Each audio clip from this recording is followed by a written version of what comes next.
எண்களுக்கு இடையே உள்ள தர்க்கவியல் தொடர்பை கொண்டு விடுபட்ட எண்ணை கண்டுபிடிக்க. இங்க கொடுக்கப்பட்ட எண்களை கவனிங்க. மொத்தம் நமக்கு 5 எண்கள் கொடுத்திருக்காங்க. இதுல இடது பக்கம் உள்ள 2 எண்களையும் வலது பக்கம் உள்ள 2 எண்களையும் பயன்படுத்தி நடுவுல இருக்கிற எண்ணை உருவாக்க முடியுமான்னு பார்க்கலாம். இப்ப இடது பக்கம் உள்ள 2 எண்களை கழிச்சிருங்க, 2. இதே போல வலது பக்கம் உள்ள 2 எண்களையும் கழிச்சிருங்க, 16. இப்ப இந்த 2 எண்களையும் பெருக்குங்க, நடுவுல இருக்கக்கூடிய 32 கிடைக்குதா? அப்ப இதே அமைப்பை இரண்டாவது படத்துக்கும் பயன்படுத்தி பார்க்கலாம்.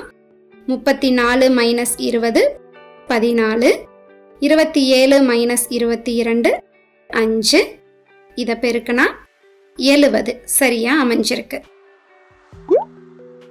அப்ப இதே அமைப்பை விடுபட்ட எண்ணுக்கும் பயன்படுத்தலாம்.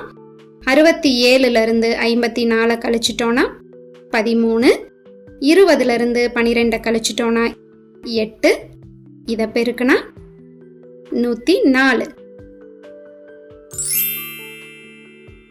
அப்படின்னா சரியான பதில் ஆப்ஷன் டி 104.